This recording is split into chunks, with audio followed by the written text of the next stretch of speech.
Rob, are you good? You ready? Okay. Joel, Joel Swanson, Swanson, Lieutenant with the Kern County Sheriff's Office. What can you tell us about this call you guys just went to this afternoon? At 11:55 this morning, deputies were dispatched to Basham Funeral Homes, which is located at 3312 Niles Street, for a report of an active shooter. Deputies arrived and located one victim down in the parking lot.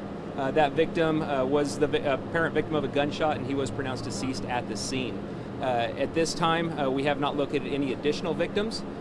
We believe at this point that there were possibly two shooters that were involved in this incident, and we are working this as a gang-related homicide.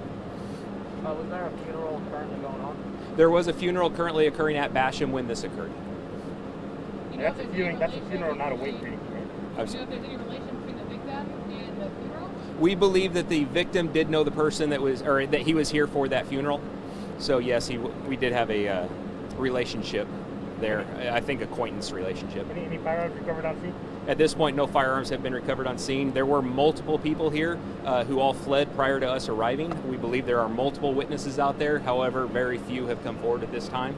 If anyone has information, we'd love for them to contact the Sheriff's Office at 861-3110, or they can use Secret Witness at 322-4040. Do you know how many approximate shots were fired? At this point, I don't know how many.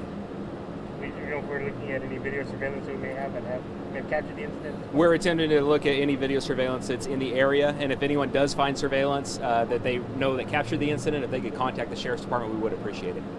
What are the road closures, and how long will they be in effect? At this point, the road closures are Niles Street from Vale almost down to Sterling, and then from Isabel all the way up to Oregon Street, and then I believe from Tate up to Oregon Street. So just the general area has the road closures, and we expect Niles Street and these all to be closed for several hours.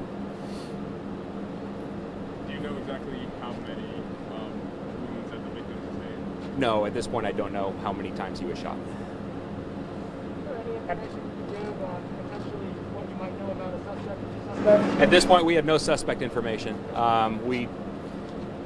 We know there's witnesses, we know there's people that saw it, but we haven't been able to talk to those people yet. At this point, we don't know walk up or drive by. We don't know either. At this point, we believe we heard that there's a vehicle involved, but we're still trying to confirm that, so I'm not going to put out that information at this time. But it is possible there's a vehicle involved in this case. How much does this slow you guys down when no one wants to communicate, anything about what happened, and it makes it even overall harder for you guys to do your job? This type of case makes it extremely hard for us to do our jobs. I believe that there are multiple people who know who the shooter is in this case. If they would come forward, that would absolutely help us out. Does this appear to be a coordinated, like a planned attack? We're still trying to determine if this was an intended target or not. Are any schools on lockdown? The schools were on lockdown. I don't know how many kids are actually present at the schools when that was going on. I believe we'll be lifting if we haven't lifted it yet, we should be lifting it very soon.